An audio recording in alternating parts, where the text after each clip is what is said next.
G'day viewers, how are you? It's the end of the week, and look, I'm actually making a TFU Friday video on a Friday, my time, and it'll almost certainly go live Friday, my time. Mind a miracle, I know, but hey, great things happen, like, you know, Tommy Robinson going to jail. Since I made the video earlier in the week saying he's a piece of shit and deserves to go to jail, he has actually been imprisoned. And with a lot of twos and fro's and back and forth and accounting for time he's already done inside, it seems like he's probably going to be inside for somewhere between 2 and 3 months, which is not a long time, but it's punishment, and he needed punishment because what he did, jeopardizing the trial of sex offenders to advance his own bigoted agenda, is a serious fucking crime, and there needs to be punishment for this sort of shit, because otherwise people are just going to try and force mistrials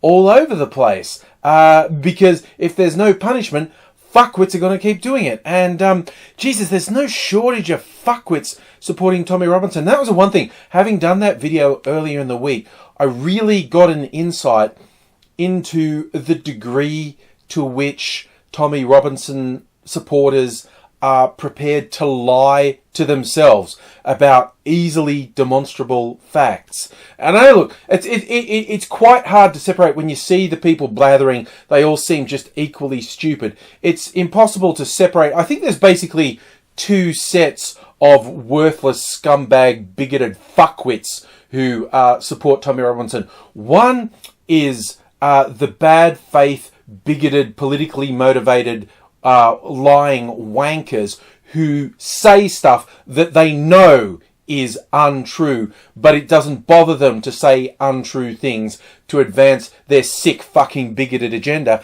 And there's the ones who are literally just so stupid they convince themselves of absolutely ridiculous facts. And I couldn't help but laugh seeing Tommy running around with a t-shirt saying, "Oh, convicted of journalism." Dude, of the million or so things you should be convicted of, journalism will literally never be one of them. You're convicted of contempt of court, you sad, miserable loser fuckwit.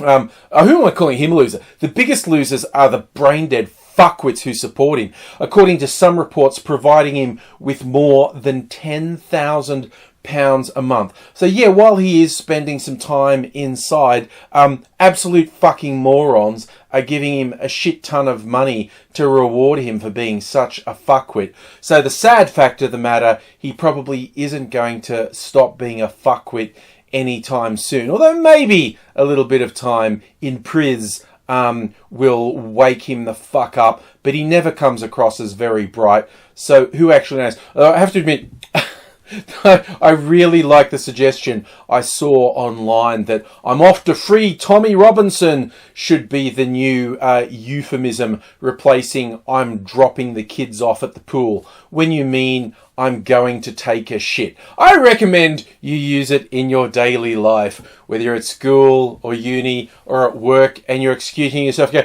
"Back in a minute, off to free Tommy Robinson." I think that's just about perfect, quite honestly. And I feel like talking about, I often talk about fuckwits around the world. I've got to be fair and at least occasionally point out the fuckwits that are in Australia, because by jings we have a few of them. And there was a special one I saw today, one Malcolm Roberts, part of Pauline Hanson's One Nation party. He ended up in the Senate and then was disqualified from the Senate because he hadn't properly renounced his British citizenship, and then he went through the various hoops and went in the election again and got re-elected to the Senate. But today he's gone out on Twitter and said, "Oh, you know why I joined politics? Because of people like David Attenborough." And I'm going, really? Did I misjudge this guy? Because I always thought he was just really astoundingly brain-dead mutant freak. But does he actually have some morals in it? Does he actually have something like, was he inspired by the example of David Attenborough? Someone who's educated people for decades. Someone who has shared the absolute magnificence of the diversity of life on this planet with people around the world. Was Malcolm Roberts actually inspired by a great person?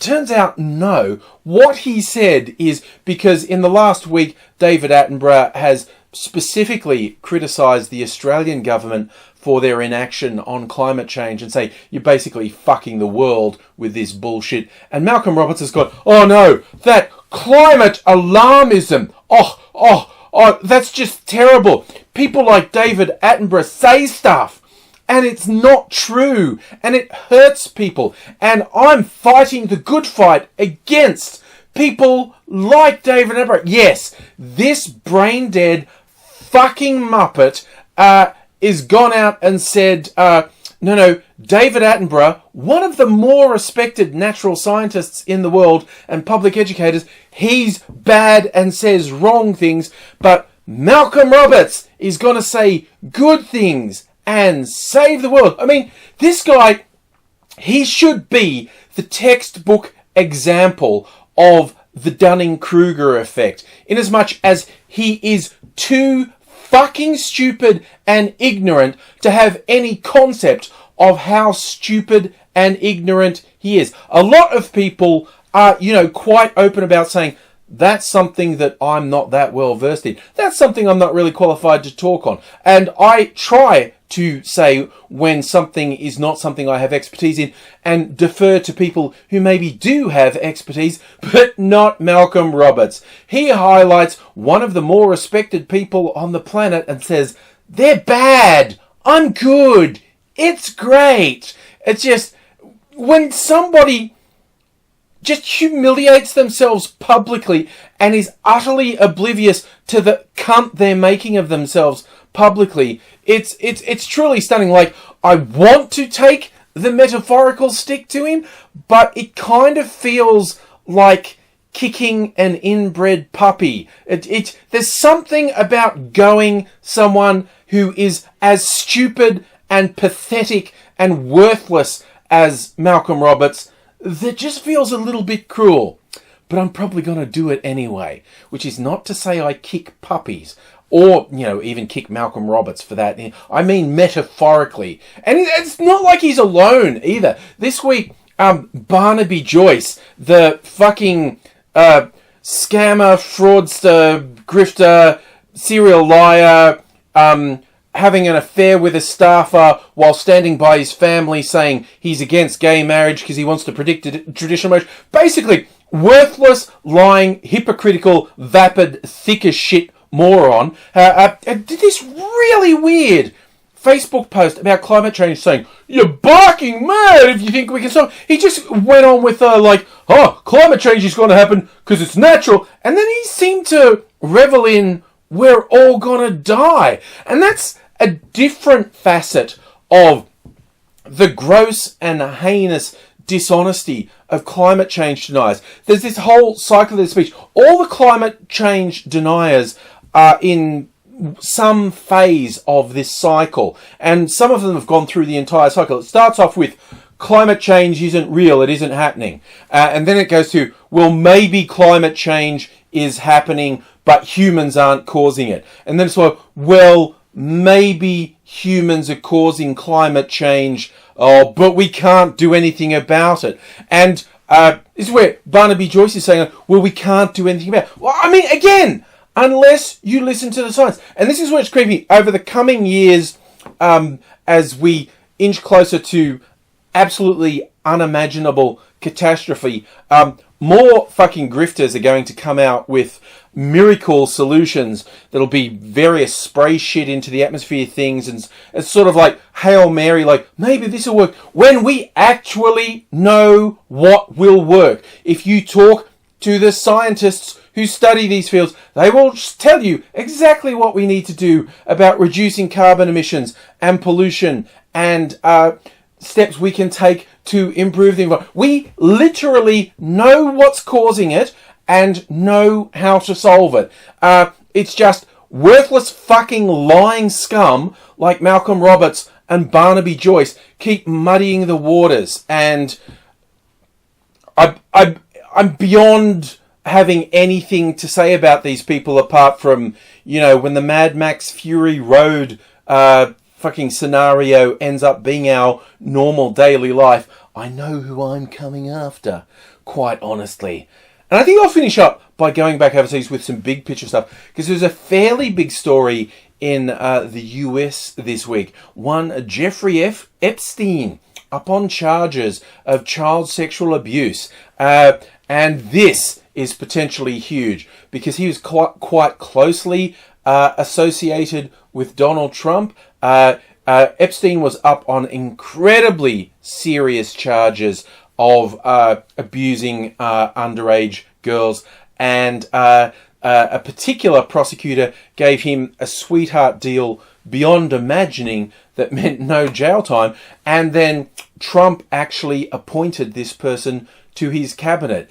And Trump in the past has joked about Epstein and about how he liked to party with him, and he likes him young, maybe even younger than me, nudge, wink. And now Trump supporters are trying to act like Trump's not going to be implicated in this. I mean, surely at this point, all the QAnon people, the absolute weird mutant conspiracy theories that evolved out of the Pizzagate conspiracy, that the Democrats had a child sex dungeon under a pizza parlor that doesn't have a basement, and then they've just extrapolated out Donald Trump is their secret agent who's going to expose all the pedophiles in the Democratic Party and in the liberal media and Hollywood and whatnot, and they don't get in the slightest daunted when time after time none of their ridiculous shit comes through. But, you know, they say they're genuinely concerned about child sexual abuse.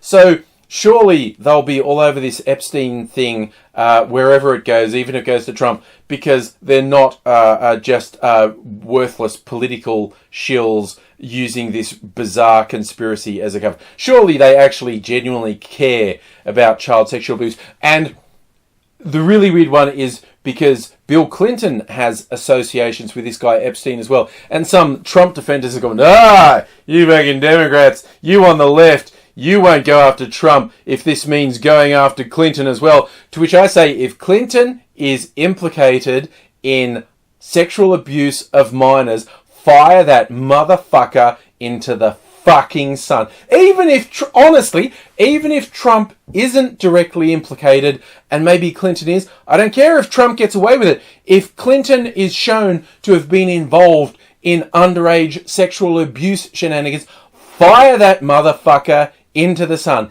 It doesn't matter what political party people from. It doesn't matter if they're entertainers. It doesn't matter if they're people that, until I found out what they'd done, if I had admired them and been a fan of theirs. If they're guilty of this sexual abuse, then burn them to the fucking ground.